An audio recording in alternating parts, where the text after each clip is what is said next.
ሰዓቴን መልስ ብያለሁ። ይዛ ሰዓት አላልኩም። ተሳስተህ ነው አይደል እንዴ? ለምንድን ነው በዚህ ልክ እኔ ጋር እንዲሆን የፈለግሽበት ምክንያት ምንድን ነው?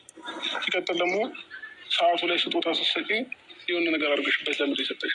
ምን አደረኩበት? አይ እንግዲህ ውሽሚት እያትጩይብን ምን ያደረኩበት? እሱ ራስሽ ነሽ የምታውቂው፣ ራስሽ ጠይቄ። ጉድ እኮ ነው። አቤት አታዋርደኝ፣ አቤት አታዋርደኝ ማለት አሁን ነው እንግዲህ። ጋሽ አሸብር ለምንድን ነው ይህ ሰዓት እኔ ጋ ለማድረግ የፈለግሽው? ሲቀጥል ሰዓቱ ስትሰጪኝ ለምንድን ነው የሆነ ነገር አድርገሽበት እንንብለሽበት የሰጠሽኝ ብሎ ጥያቄውን አቅርበዋል ማለት ነው። ምን አደረግኩበት ትላለች ማለት ነው። አቤት ውርደት፣ አቤት ቅሌት።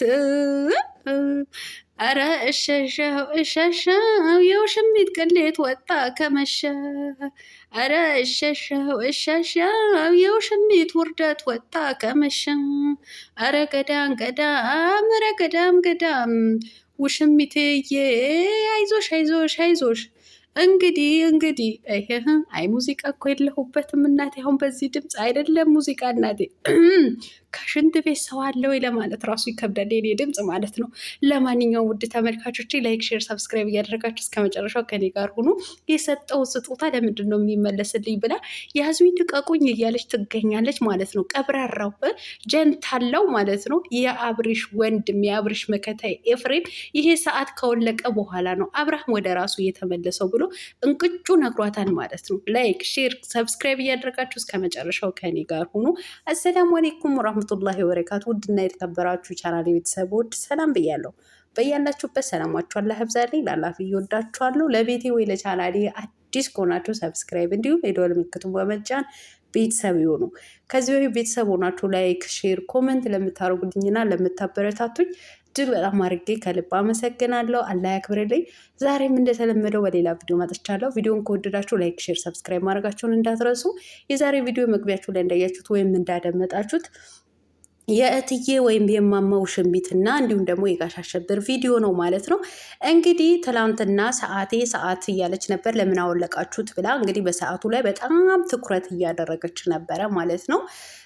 ብዙዎቹም እንደውም ሰዓቱ ከወለቀ በኋላ ነው አብርሃም ወደ ራሱ የተመለሰው እያሉ የሚገኙ ነበረ። እንዲሁም ኤፍሬምም ሰዓቱ ከወለቀ በኋላ ነው እያላት ነበር። ትላንትና ቡዜ ቤት ራሱ እያዋረዳት ነበረ።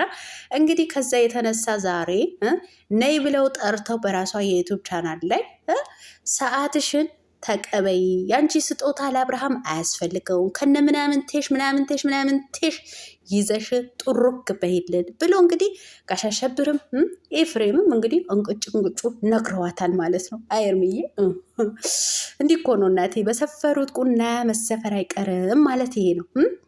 ዛሬ ላይ የተሰማሽን ስሜት ትላንትና እንደዚህ ስትላላጭባት፣ እንደዚህ ስትጋጋጭባት እንደዚህ ነበረ ሩታ የተሰማት ማለት ነው። እንዲህ እንዳንቺ ነበረ እየተሰማት የነበረ። ይኸው በቃ ትላንትና በሰራሹ ግፍ ዛሬ አንቺ ላይ እንዴት ነው አሁን የተሰማሽ ስሜት እንዴት ነው? እኔ ለማወቅ ፈለግኩኝ። አንቺዬ እንዲሁ ለማወቅ ፈለግኩኝ እኮ የተሰማሽን ስሜት። መልካም የመንጨርጨር ጊዜ ሆንልሽ። ደግሞ አምሮብሻል፣ አምሮብሻል። እንኳን አይደለ አልፈልግሽም የተባልሽ እንኳን ልትመሲ ብርቱካን መሰልሽ እኮ። ድሮም ለነገሩ አንቺ የፈለግሽው አብርሃም እኮ እውነቴን ነው ለሌላ ነገር ነበር። ቀስ ቀለምዬ እንደ ከነ ምናምንትሽ ሂጂ። ስጦታ ያንቺ ስጦታ አያስፈልገውም ሲል ስጦታ ከመቼ ጀምሮ ነው የሚመለሰው? ጤነኛ ስጦታ ቢሆን እኮ አይመለስልሽም ነበረ። ጤነኛ ስጦታ ማለት ነው ቢሆን አይመልስልሽም ነበረ።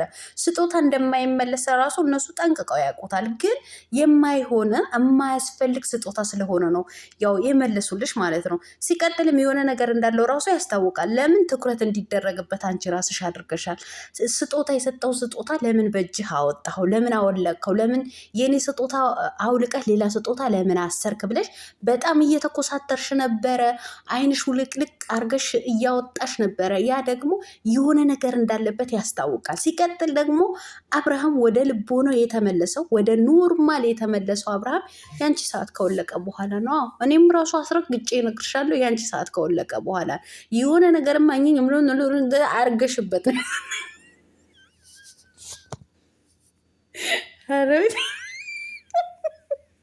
ይህ ቋንቋ የማይገባ እናት የወፍ ቋንቋ ይባላል። ኧረ ውሽሚትዬ ለማንኛውም እንግዲህ ከነኮተትሽ ምናምን ይዘሽ ጥርግ በይ ተብለሻል ማለት ነው። አብርሃም ለምንድን ነው እኔ ጋ እንዲሆን የፈለግሽው ብሎሻል ማለት ነው። ሲቀጥል ደግሞ ለምንድን ነው ምናምንቴ አድርገሽበት የሆነ ነገር አሰርተሽበት የሰጠሽኝ ብላ እኔ ምን አረኩ ምናምን ትጮኻለች። እንዴ ምን አድርጊያለሁ? ወይስ ሩታ ብሉ ላይ እንደዚህ ያደርጋለች ስላልኩኝ ወደ እኔ ልታዞሩ ትፈልጋችሁ ነው? ወደ አንቺ እንዲዞሩ የፈለግሽ እኮ አንቺ ራስሽ ነሽ። ተኮሳተርሽ እኮ ሰዓቱ ላይ ትኩረት አረግሽ። ወደ አንቺ እንዲመጣ ያደረግሽው አንቺ ራስሽ ነሽ። አዎ አንቺ ራስሽ ማለት ነው። እንግዲህ አብርሃም እንቅጩ ነግሯታል።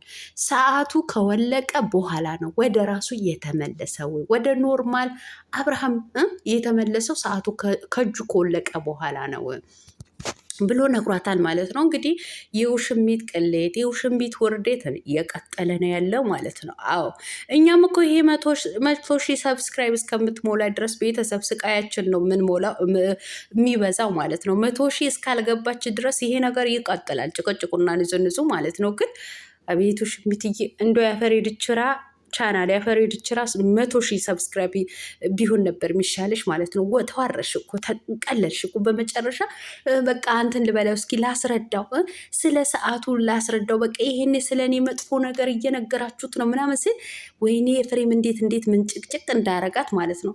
እጇ ራሱ ምንጭቅ። ይሄ ለሁለተኛ ጊዜ ነው እንደው እጇ ሲወረውራት ማለት ነው። በቀደም እንደዛ እየወረውራት ነበረ ልታቅፈው እንትን ስትል እንደዚህ በቃ እየተጠየፋት ነበር። ዛሬም ልክ እንደዛው ማለት ነው። የአንቺ መሳምና የአንቺ ማቀፍ ምንም አያስፈልግም። ከዚህ በኋላ ከሱ አጠገብ ድርሽ እንድትይ አልፈልግም ብሏል ማለት ነው። ቀብራራው ኤፍሬም ማለት ነው። እኔ እውነት ለመናገር ማለት ነው እኔ እንደ ኤፍሬም ዩቲዩበር አይቻላል። በቃ ኤፍሬም እንደዚህ ከሴቶች ጋር መላላጥ የሚፈልግ ሰው አይደለም።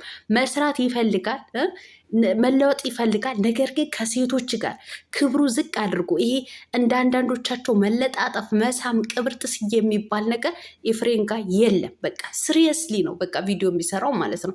አሁንም ወንድሙ እንደዛ ነው በቃ አድርጎ ሊያንጸው የሚፈልገው ማለት ነው። ለነገሩ እኮ እውነቴን ነው የምላቸው አብርሃም እኮ እኔ ብዙ ጊዜ ተናግሬያለሁ። ይሄ ነገር ብዙ ጊዜ ነው የተናገርኩት፣ ዛሬ እንደገሜ እናገራለሁ። አብርሃም እኮ ፈር የሳተ ወንድ ልጅ የሆነው ከዚች ውርጋጥ ከዚች ዘልዛላ ሴት ከተጨመረ በኋላ ነው። አብርሃም እኮ በጣም ቁጥብ ሰው እኮ ነው። እውነቴን ነው የምላችሁ። እኔ እኮ ሁልጊዜ ነው የምናገረው። አብርሃም እኮ ስነ ስርዓት ያለው ልጅ ነው። አዎ ከሴቶች ጋር ይጨመራል፣ እናውቃለን። ይሄ የታወቀ ነገር ነው። ከሴቶች ጋር ቪዲዮ ይሰራል። ነገር ግን ይሄ ካሜራ ደቅኖ መላላስ፣ መጋጋጥ፣ አፉን ከፍቶ መሳቅ የጀመረው እኮ ከዚች ዘልዛላ ከተጨመረ በኋላ ነው። ከዚች ዘልዛላ ማለት ነው። አንድ ወራዳ ሰው እኮ ወራዳ እንድትሆኑ ነው የሚያደርጋችሁ። እንደ አዋዋላችሁ ነው የምትሆኑት ማለት ነው። ጓደኛችሁ ጨዋ ከሆነ እንደ ጓደኛችሁ ጨዋ ትሆናላችሁ። ጓደኛችሁ ደግሞ ዘልዛላ ከሆነ አብሯችሁ የሚኖር ሰው ዘልዛላ ዋልጌ ከሆነ እናንተ ዋልጌ ትሆናላችሁ። በእርግጥ ያው የሚሆናችሁና የማይሆናችሁ ነገር መምረጥ ትችላላችሁ። ግን የማትመርጡ ሰዎች ከሆናችሁ ልክ እንደ አብርሃም ነው የምትሆኑት ማለት ነው። ስለዚህ አብርሃም ፈር እንዲስት ያደረገችው ሄርሜላ ናት። እንግዲህ ሄርሜላዬ መልካም የመናደር ጊዜ ሆንልሽ፣ አትንጨርጨሪ። በቃ ይሄ ሁሉ ያደረግሽው ድርጊት የሰራሽው ክፉ ስራ ነው እየከፈለሽ ያለው ማለት ነው። እና ጎረቤቶቻችን ደህና ደሩ።